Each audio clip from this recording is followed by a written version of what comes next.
Hey guys, it's Janelle and Eddie. And before we let you listen to this episode, we want to just remind you that this podcast was designed in a way for us to have conversations with friends, like in our backyard, about current events, things we're working on, whether it be a learning, whether in this case lately, it's been about the pandemic, social injustice, lots of things that are near and dear to our hearts. And although we don't want to be giving you tons of information about social injustice and inequality and racism, those are the things that our family is experiencing right now. Those are the things that we're having topics of conversation around in our family.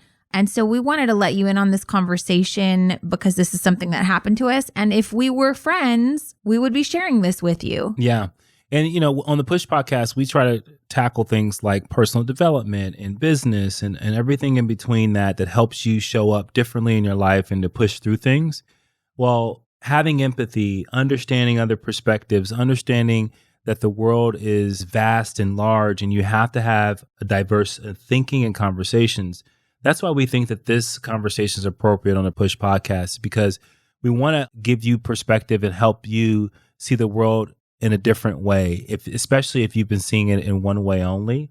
And the reason why this is important is because we have friends and family, quite frankly, that we don't see often, that they don't have a lot of diverse friends. They may not live in a part of the world where there's lots of diversity. And so what we have found lately is in talking to friends and family like that, they are only ever coming from a place of perspective based on what their experience is. Or there are people there around them. So people who are just like them. So think about it. If you live in a small little suburban town and it's got relatively small population, people generally look the same. Maybe there's a very small percentage of Blacks or Mexicans or brown folks, let alone there's no Indians, let alone there's not lots of gay couples, let alone it doesn't look like LA or San Francisco, something more liberal, let's say, where there's a melting pot, a plethora of different type of people.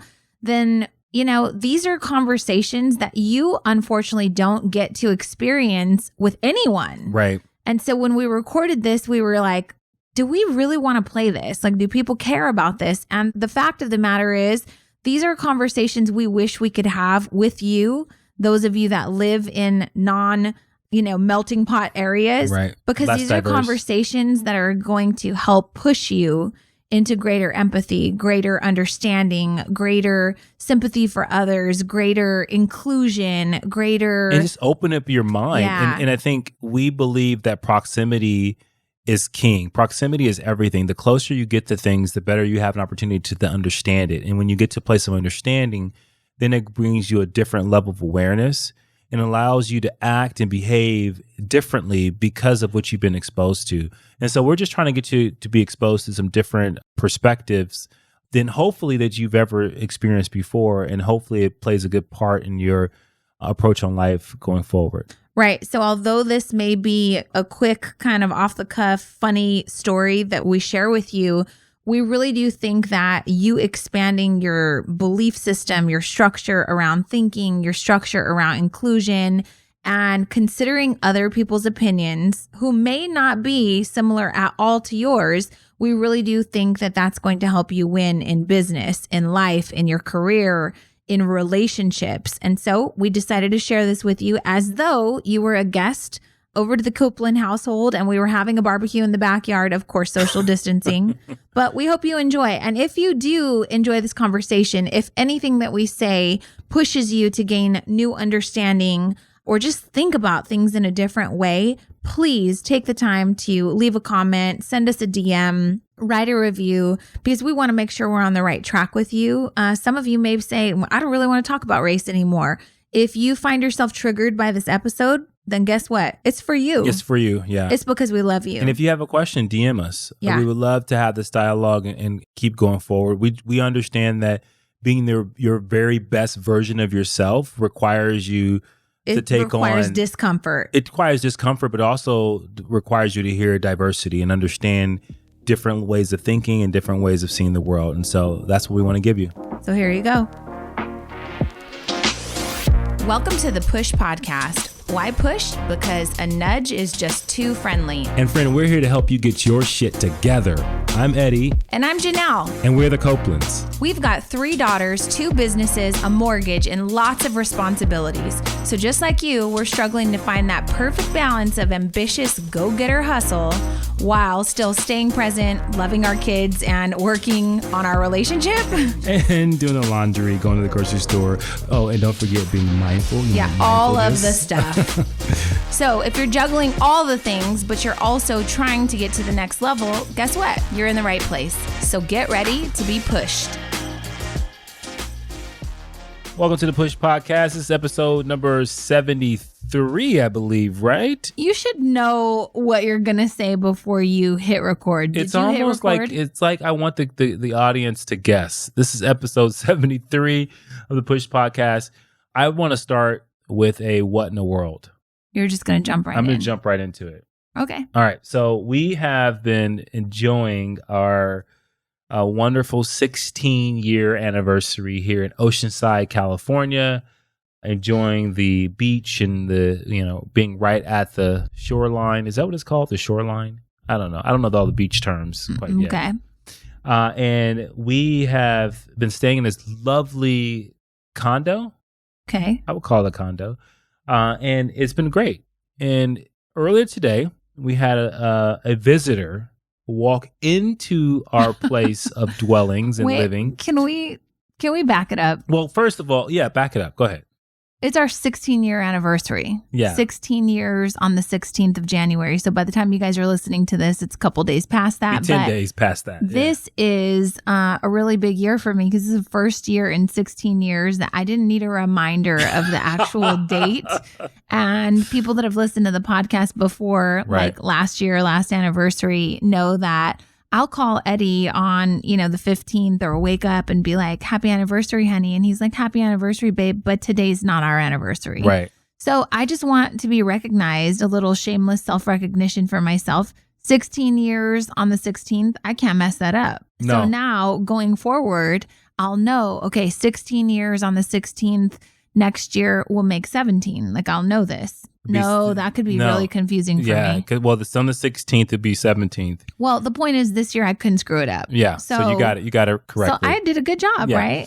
I love you. I'm thankful for you. Couldn't imagine my life without you. So happy anniversary. All right, let me ask you this before I finish my what in the world. Okay. In 16 years, what is the one thing that you do the most to drive me crazy? I wasn't going to ask you that, but go ahead. Fine. You use too much toilet paper every single damn day when you go to the restroom, and it sits in the toilet. And I swear to God, it's just unnecessary.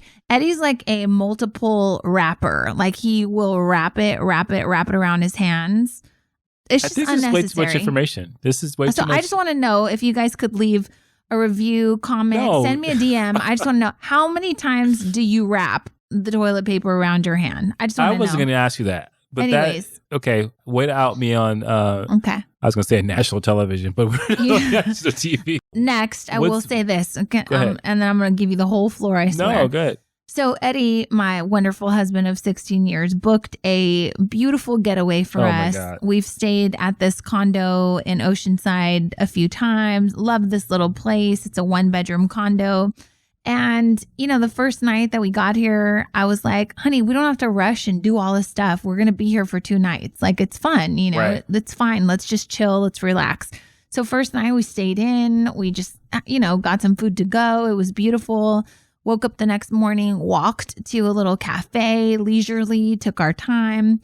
About 11:30, the property manager of the property calls and says, Miss Copeland, the cleaning people just got to your place and they just informed me that all of your stuff is still there. And we're trying to figure out why, because it's 11:30. You guys were supposed to check out at 10 a.m. this morning, which was late checkout, because we have other clients coming to stay tonight. And I was like, yeah, no, we're supposed to be there tonight too. We were under the impression we had another day. And she said, yeah, no, your husband booked 1 night. Yeah. So that was my what in the world. What in the world? That was my but too. I didn't need to say that because you felt bad about it. Yeah, it was horrible. The thing is, who cares? I don't know. It wasn't something to be upset about, but I know you felt like you disappointed I appreciate me. your understanding, but it was. Yeah, I don't care about stuff like disappointed. that. So then I was like, all right, we have two options. We find another place or we go back home. So, but this was actually on our anniversary. Right. So it was important we stay by the beach. So randomly, I happened to be looking at like beachfront properties for sale in this area. We're right on the beach. And so the night before, I had seen that a couple of houses down, there was a condominium complex and there was a condo for sale, a 2-bedroom. And so I wanted to check it out. And randomly, I had to cancel all of my retreats from 2020 and probably 2021. So I had a huge credit on file with a beachfront property location, which is where I usually host my retreats. So we were able to get into that same condominium complex and get that same 2-bedroom that's actually for sale. And so then they were like, we'll just give it to you for a week since you already have a credit. So it worked out even better. Yeah, it's amazing. Now we got to get the kids and they're here driving us crazy. Yeah. We love you guys. So the long story short is we didn't belong in the 1-bedroom. Right. We belonged in the In the 2-bedroom. $1 million condo. The $1.6 million home. Which plays a huge part in my what in the world. Okay, so let me paint the picture and then you can take over. So today, we've been here now since Saturday, so Sunday, Monday, a couple of days, and we're getting ready to leave to go have dinner, and Kayla can't leave because she's locked herself in the bedroom. She's recording, she's doing all these audition videos for college. And she's like, I have to stay. I'm on the 37th take and I hate it. So we're getting ready to leave without her. And I'm in the bedroom putting on a sweatshirt. And Jasmine and Eddie are in the living room. And all of a sudden, some random guy walks into our home, highly secured home. Types in the code, comes right in. And the crazy thing is me and Jasmine are basically... To picture this, there's a doorway and then there's a long kind of strip where you can see right through the entire house. Very open concept. So we were beeline with the actual door. Mm-hmm. So we're watching him as he's opening the door. And both of us are kind of like, who the hell opened the door? Yeah. Mm-hmm. And there's a little bit of a shock. I thought, he's coming to the wrong house. Like maybe we left the door unlocked. Right. So just to paint a picture, it's an older white guy. It's an older white guy. And I say, hey, I think you're in the wrong house. He goes, nope. I'm not in the wrong house. You're not supposed to be here. Who are you? Like kind of in a very like assertive. Yeah. Who are you? Like aggressive. You're not supposed to be here. I go, yes, we are. I said, we've been here for a couple of days. And he goes, no, you're not supposed to be here. I go, yeah. Why are you here? You're not supposed to be here. I go, yes, we are. And then like at that point I was like. So he asked it twice though. Right. He said, what are you doing here? You're not supposed to be here. Right. And Eddie said, yes, we are. Like in your joking voice. Right. And Jasmine's just sitting there, like looking at you, looking at him, looking at you, like what's happening. So I hear this. And so at the same time this is happening, I'm thinking, did we make a mistake? Were we supposed to check out? Because you already had that happen, right? That. And so I'm traumatized by that. You're not supposed to be here. Who are you? What are you doing here? So I walk out and I said, what was the first thing I said? I said, hey, is there something going on? It seems to be some sort of mistake or something because we rented the place for a week. And he goes, and I said, yeah, we're supposed to be here all week long. And he said, no, you're not. I called. No one's supposed to be here. Yeah. And I said, well, then you're misinformed or something is wrong because we are definitely rented and fully paid until Saturday. So you need to call the company. And he goes, that's interesting. Mind you, you guys, he is fully in our house. Right. The door has closed behind him. And he is now like having in our space. Yeah. And now, this random guy that we don't know. We have no idea who he is. And this is a multi-million-dollar piece of property. And he just waltzed right in, right? He walks right in and he goes, oh, I'm the real estate agent for the owner. And I'm here to grab I need to find some keys. Yeah. So do you mind if I just grab what I need real quick? And I'm like, sure. Okay. And at this time, I'm kind of like speechless, like, okay, what is happening right now? Yeah. What in the world is going on? So then it gets really awkward and uncomfortable because he was probably here for a solid 7 minutes, 5 to 7 minutes. Okay. So now I'm like, so you're an agent. Is this the property that's for sale? I saw it online. And he goes, oh yeah, it just sold though. I said, oh, okay. And he goes, yeah, I just got to get these keys and then I'm going to go check something real quick and then I'll be right back and I'll lock these up. And I'm just like, we're literally walking out of the door. Right. I said, well, we're going to wait for you to leave because we were heading out and my other daughter is here. And so this is a really good thing that like we caught you and she wasn't home alone, you know? Yeah. So he's just like getting the stuff that he needs to get. It's awkward. It's silent. And I'm just like, this is just wrong on so many levels. I swear there's a point to this. So he winds up leaving and, you know, Jasmine was immediately upset that he told her father, you shouldn't be here. What are you doing here? Why are you here? You're not supposed to be here. And I want to give some context because most people would have, in his situation, I'm thinking this is most people, and I could be wrong, will walk in and say, there must have been a problem. Right, their stuff is all here. Right, they didn't just like this sneak is an in. entire family. Yeah, this is an entire family. They didn't just sneak into this place and just just hang out. Right. So I guess the thing is like I immediately when he left, like as he's like taking too long, I'm like, why is he in our home? Like I want him to excuse himself and get out.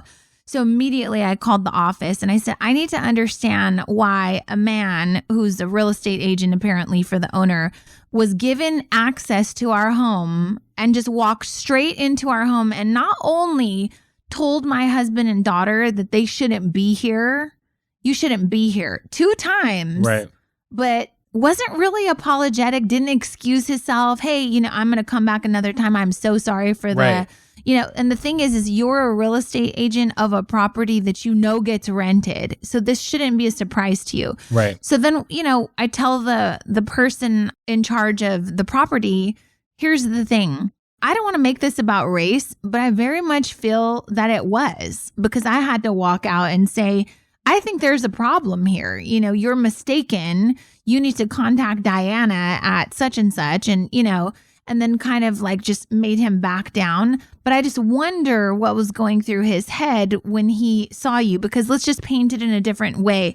If he would have walked in and it would have been an elderly white couple, would he have told them, you don't belong here. You're not supposed to be here. Right. It's difficult to believe that he would have used that same language. Right? Yeah, 100%. And let's just say that he would have. The conversation that we had with our family was, from Eddie's perspective, if Eddie, a 6'2", bigger black guy, walked into, a home just like he did with bad information, hey, it's vacant, go ahead and walk honest in, mistake, right? Can Honest happen. mistake. If Eddie walked in on a white family, would you have told them, you're not supposed to be here? Right. What do you think they would have done? Oh, my God. Yeah. If you would have walked in. So we were sitting at dinner and I'm thinking to myself, because we're just having a conversation, I was like, God, if the shoe was on the other foot, I would have quickly tried to apologize and get out of that situation as soon as possible for many reasons. One, because I was intruding on a family who was unexpectedly. 2, so you had bad information. They told you it was vacant. Yeah, Clearly it wasn't. Clearly wasn't. Right? And 3, let the police deal with it. If it was, they weren't supposed to 100%. be there. 100%. Like, I'm not going to, I don't even work for the same company.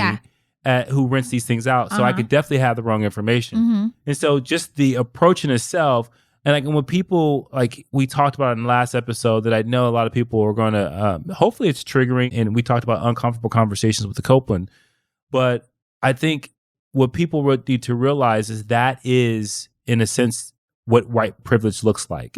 His ability to continue to walk in. To continue to take 7 minutes to do what the hell you needed to do, and even to though go it was back and inconvenient forth for with me us. and say that You didn't belong I here. didn't belong there and he did. When actually, no, I belonged there. You didn't. Right. He didn't belong there. I was the one that was supposed to be there. And so it just, it was one of those things where it took me a second. But if the shoe was on the other foot, there is a burden that as a black man that I carry that I don't want people to be afraid of me. Right. And so, whether it be at an ATM or in a compromising situation, I want people to know that, hey, I'm a good person. I'm going to be a person of service. I'm going to help you, whatever the case may be. And so I would have probably really quickly tried to dismiss myself and try to explain why I was there really quickly and then leave. Right. Because you don't know what could have happened. Right. Some woman could have, called the police. There was a tall black man that entered my home. How did he get 100%. access? Right. So here's the reason why we're talking about this. The Push podcast is about pushing you to gain a new understanding, to potentially try on a different perspective. And right now, with so much, racial divide and social injustice and inequality and all these conversations, you may be deciding that avoidance is best. You may be deciding that, I don't have to be a part of these conversations because they don't really impact me, right? Right. And so as your friends, we want to let you know, one, the types of conversations we have to have with our kids and our family. And I wanted you to understand the type of conversations that, like, my husband as a black man has to not only put himself in these situations, but he has to decide what's the best way to keep you and me protected. 100%. You would have to immediately back out and just leave the premises because who knows what could have happened, right? Oh, yeah. And what if he said, I'm glad I didn't find you guys in a compromising position or situation. Okay, that's enough from you. Get out, right? But yeah, what if you would have? It's our anniversary. What if we were getting busy or something in the living room? And so, I don't know. The reason we wanted to talk to you about that is because the point of this episode is about being in a place where maybe you're not supposed to be. Right. Or being in a place where maybe others don't think you should be. Right. Or being in a place in your life where you're not satisfied. You don't have contentment because you thought you'd be a lot further. Yeah. And so it does tie in because it's about, the expectations that you have come from your experience. They've come from what you've seen, what you've been accustomed to, what you see other people doing. So this is a conversation that maybe you're not accustomed to having.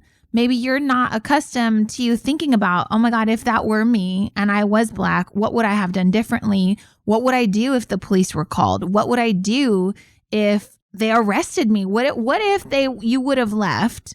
They called the police and then you get pulled over 2 miles down the street in Oceanside because you fit a description. Well, yeah. And they ask you, sir, did you go into this house? Yes, I did. Yeah, it could very easily, if it was the shoe was on the other foot, said, he said he was a real estate agent, but he should have known, like it. Right, or whatever the case may be. But I want to capture this thing too, because some people may be looking at it going, God, I just don't like when everything turns into a race thing. Mm-hmm.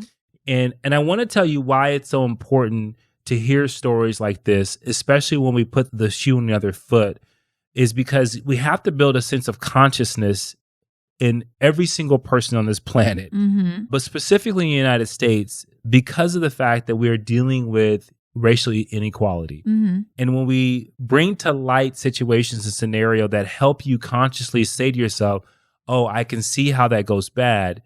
And what it does is it continues to further the eradication of white supremacy. It furthers the idea of kind of being woke and understanding what other people go through. And so this is a story for you to think, what in the world just happened? Because that's crazy. But also for you to say, okay, this is an opportunity for me and to enlighten myself a little bit of how other people have to see the world and how they have to move through it. And so I just want that people to really understand that, because I think when people hear these stories and go, what if it wasn't about race with the guy? The reality is that when you look at this story and you look at the situation from what we saw, there's no way that he didn't feel bad at all. No, he didn't feel bad. He didn't feel he was this is intrusive. Right. He felt like, I'm supposed to be here. Right. And just to go back to thinking about the Capitol, the people who were in there, they were shouting out saying, this is our house. Right. We're taking back our country. Right? And so there's a sense of entitlement that I think that runs rampant in our country. And he exemplified that, whether it was consciously or unconsciously. He felt that he still had a reason to be here, even though we're staying here. These are our domains for this week. You know? I think that's important to point out, though, because people get very triggered when you say white privilege. But, it's not necessarily a negative thing. It's something you're not even conscious of. Right. Him continuing to stay in here like he belonged here, he thought, oh, well, we're having a decent conversation. I wasn't putting you in jeopardy, right?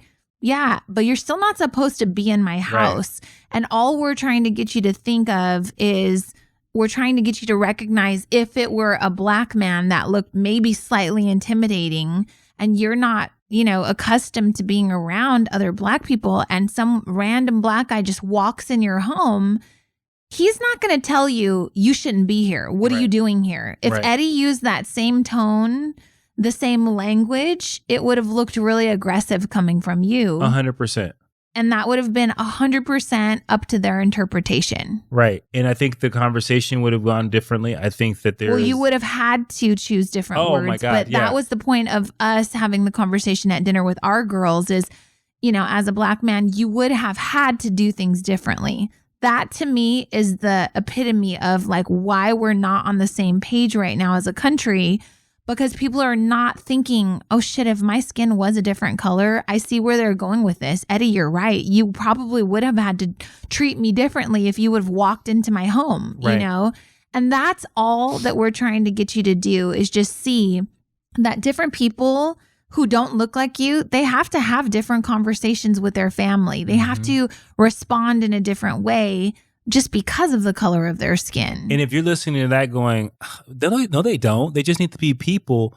Then that's the reason why we have to have this conversation, because of the fact that you're oblivious to the fact that these are real things that people talk about and people of color have to really consider and think about is how they operate in this world and how to keep themselves safe, but at the same time, not trigger people that may be afraid of them. Right. Right. And so that's a cognitive burden that I have to carry when I think about interacting with this world.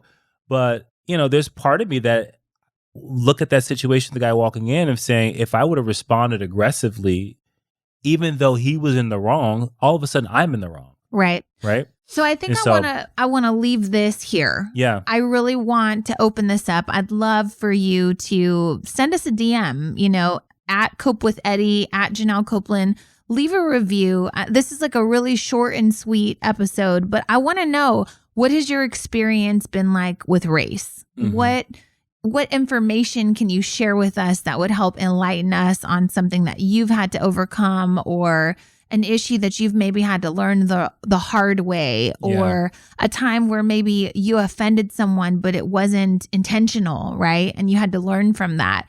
Because I think this is where we start to heal and mend and start to kind of come together as a community, when we can have difficult conversations like these without the rage, without the anger, but with more empathy and understanding. So yeah, and I hope that's what the goal is to get to a place of understanding. Like you hear this story and you go, I totally understand. Now, if you want to be an ally to that understanding, if you want to do something about that understanding, that's when you need to make sure that you continue to have conversations and ask questions and be curious about the Black experience or the brown experience or the whoever the people that you're interacting, or the gay experience, so that you understand that I just can't live in my bubble. I can't just operate out of this place of like, I've got the world figured out from my vantage point and it seems to work for me. I don't understand why it's not working for you the same way. I think we all have to get to that place where we say, okay, I don't understand the world you're living in. Let me better understand. Let me open my ears. Let me open my heart so that I can hear you, so that we can make change in this world and we can define things. And I was just telling you this before we started recording. I'm reading, because it's Martin Luther King Day that we're recording, I'm reading one of his books. And one of the things that he said is the greatest danger and the greatest problem that we face in this nation is that we define equality differently. How I, as a Black man, define equality is different than the white man that walked in today. Right? And how do you think? Because people are going to say, well, you don't know how he defines equality. He may not be racist. He's maybe not racist. He's probably not racist. And that's the thing. Most racism is not a conscious, like overt, you call people names and you burn crosses. A lot of the racism that we see today is very unconscious. Right? And so, like, he doesn't consciously have to think about coming into someone's home and not necessarily supposed to be there, right? And still engaging in a conversation, where I have to think about that, right? So it reminds me of this Instagram post that Sean King shared the other day. So it was this white woman in a restaurant, and this Black police officer was telling her to stand up from the table, please come with me. She was so outrageously rude. I'm not going anywhere. So he puts his hand on her wrist and he says, ma'am, please come with me. She's like, I want you to take your hand off of my person. You're violating my rights, this and that. So it's just this long ordeal where he's like, ma'am, please get up from the table and come. Like she is refusing to listen.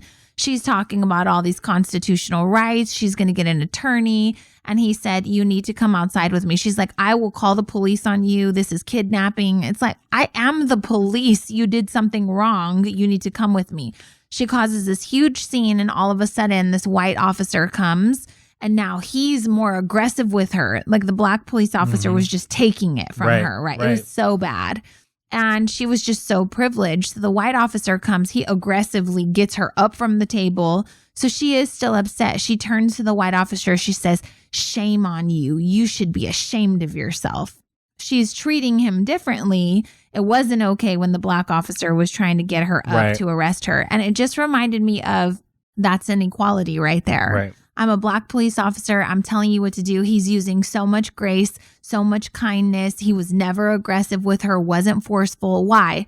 Because she already had it in her mind that she was the boss. She was doing no wrong. And anything that he did, he was going to be accused of some sort of foul play. 100%. And so you're saying that as a black man, you have this awareness that there is a certain way that I need to treat people so that they don't feel threatened, so that they don't accuse me of things before they even get to know me. Yeah, I am playing to the part of them that they don't recognize that I'm aware of. For example, I am more aware of a white person's unconscious bias or fear than they are themselves. And I see it in so many different ways that they can't. For example, when you talk to someone who was up in arms and, hated Colin Kaepernick for taking a knee in protest of police brutality and inequality, or I should say injustice for police brutality, and they don't necessarily spew out the Constitution and how it is being utilized right then and there. What they're seeing is he should stand for the flag, and he should stand non-patriotic. It's not patriotic, and there's all these visceral things that just tear him apart. And then he obviously, with all of that backlash, basically gets blackballed from the NFL. Right now, every time we have a situation where, like for example, the people storming the Capitol.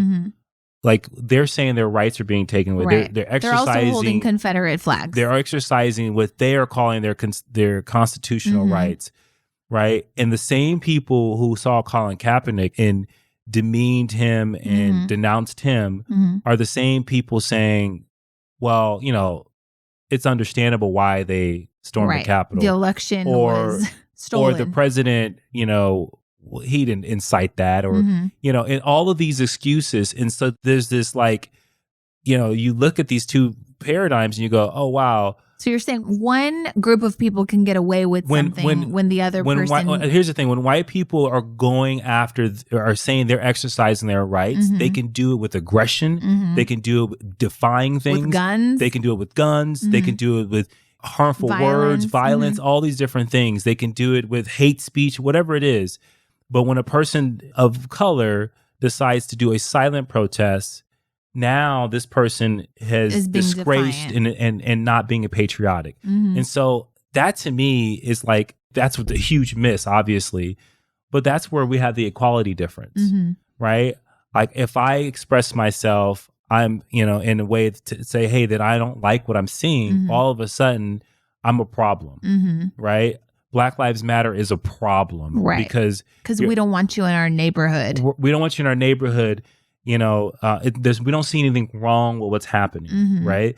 You're all making those it things, a race you're issue. making it a race issue, and it's that's the inequality that I see. So when we say we have different definitions, like when we talk about using our ability for freedom of speech, when we talk about freedom of protest, all of a sudden it's different, right? One is, I'm exercising my rights. I have this entitlement. I can do what I want to do. I can take this. And one is like, hey, I'm just trying to get you to listen to me. So these same people that were saying, well, have you seen George Floyd's rap sheet? You know, these people are criminals. They start trying to find context as to why. Well, he wasn't brutally murdered. He was a criminal. Right. He should have complied, right? But we don't look at the people that stormed the Capitol, which 95% of them were also criminals with rap sheets, right? Right. With also, you know, white supremacy ties. Right. Who are also like the main guy with the horns and the face painting had been to every Trump rally in all of like in the last 5 years.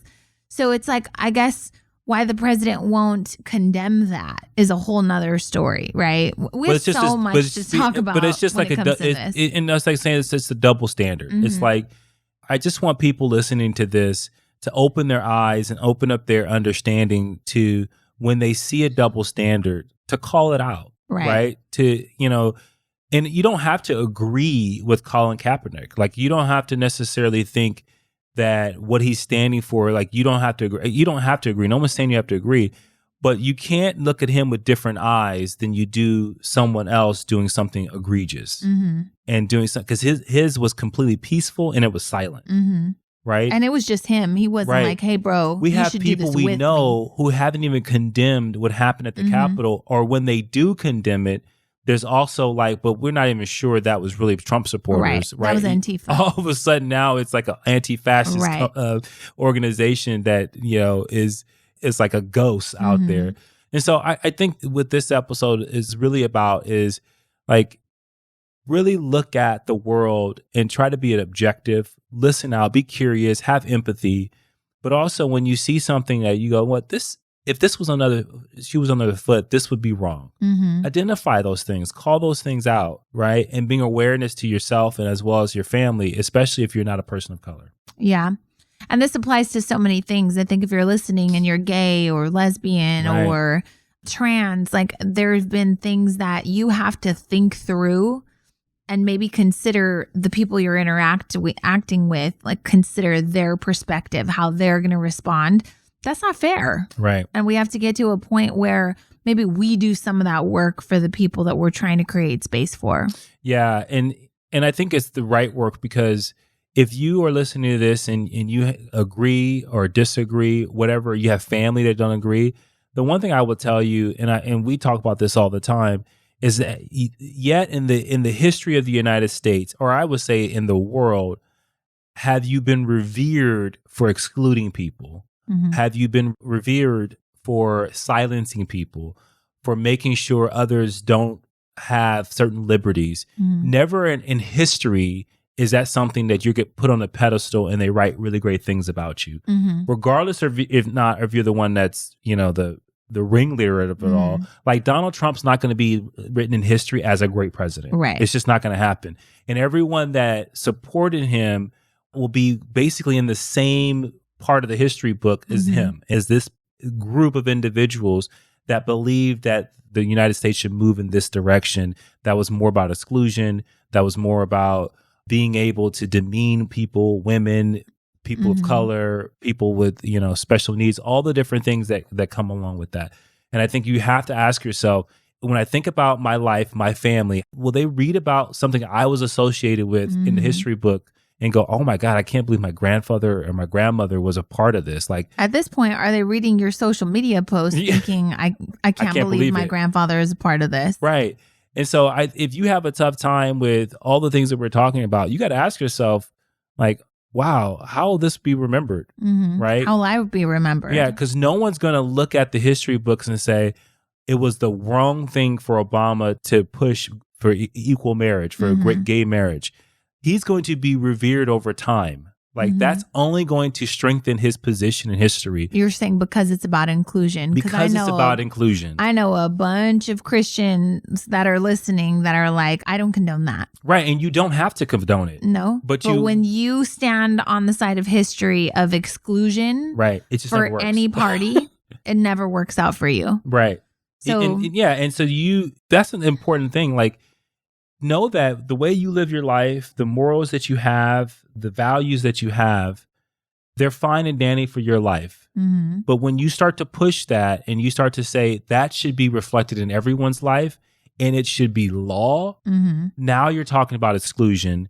Now you're talking about robbing people of certain liberties that they should have, natural liberties that they should have.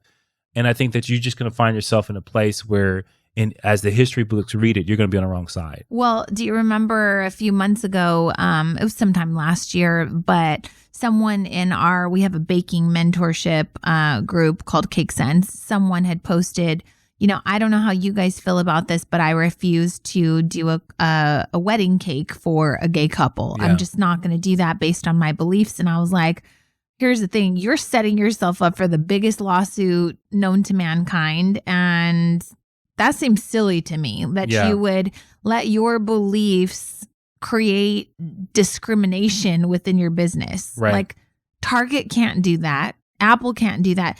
There are no businesses that should be doing that in 2021. I guess the good question is, if you were to find out that your grandparents owned a business that was white, that had a sign that said white only, like you saw a picture that said white only and a little bitty sign on the side of their little, shop or whatever they owned, how would you feel about that? Yeah, because that's basically what you're saying. Right. If you're saying I'm not going to make gay wedding cakes. Right. And people just don't realize that they are reflecting history. And sometimes they're on the wrong side and they have no clue until history is written and you go, damn, I was on the wrong side. Yeah. And, it might be like 10 more years of hindsight for you to be like, oh, I was really wrong in 2020, 2021. But so, the point of this episode is what? What do you hope that people get from this?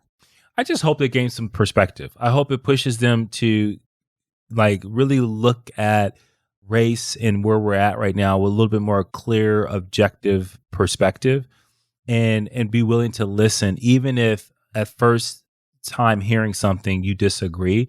Just dig in a little deeper and try to understand where someone's coming from, understand these stories. And although they're subtle, although that they are in a lot of cases could be looked at as an honest mistake, a lot of times when you look at the big picture, when you look at it from all different angles, you can see the problems with it. And today with our What in the World, the problem was he felt that he had the right to stay. Mm-hmm. And he literally was in the kitchen for 5-7 minutes. He was hanging out just trying to. Well, he felt that he had the right to tell you that you didn't belong here. Right. You're not supposed to be here. What are you doing here? And twice. Right. And you guys, that's the thing. And I wasn't upset when it happened, but afterwards I was like, wow. As I heard Janelle on the phone, and as I started thinking about it, I was just he settled in. He was the one that wasn't supposed to be here, yet we were inconveniencing him. Yet he decided to stay and conduct his business on our time. Yeah. Right. And I just look at that, and you can't deny it. He was an older white man, and I'm a relatively young black man. Mm-hmm. And I'm thinking to myself, wow, could this gone differently? Maybe it could have gone the same. Maybe he's just a rude person. I don't know. But the way I look at it, most likely it was going to be different if it was someone else. Yeah. If it was someone that felt that they had a higher sense of entitlement, that would have said, hey, sir, I need you to leave and you can conduct your business on your own time. Well, what's interesting is when I called the property manager to discuss it with them, the more I talked about it, I said, the more I think about it, the more I'm upset with myself for not saying, I need you to leave. I just need you to leave. It's not my concern. It's not my problem that you need to get something for the owner. You can do that on your time, not my time. I'm paying for this rental. You made a mistake by coming in here and I need you to leave. Right. I should have just asked him to do that. Yeah. And we're just nice people. We're just nice people. We wanted him to be and it didn't seem like a reason to escalate anything at that time. No, but what if we would have left and Kayla was in there filming by herself? She's 17 years old, What would have happened if she would have come in and heard this guy, or if he would have noticed our stuff and started opening up all the rooms? What would have happened then? I don't know. So it could have been bad. And we're not going to go down the rabbit hole of, coulda, shoulda, woulda, but just, conversations to think about. We're here to push you to different and new perspectives. And I hope that this episode served you. Push through.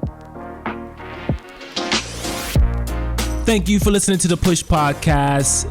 hey, we want to hear from you. So if you have a question or there's a particular topic that you want us to tackle and you want us to help you push through, you got to do something for us. You got to go to Apple Podcasts and you got to leave a rating and a review. And in that review, go ahead and leave that question with your Instagram handle so that we can shout you out when we actually answer the question. And we'll talk about that on the podcast and make sure that, hey, this particular podcast is made for you. So leave a rating, leave a review, leave your handle, and until next time, push through.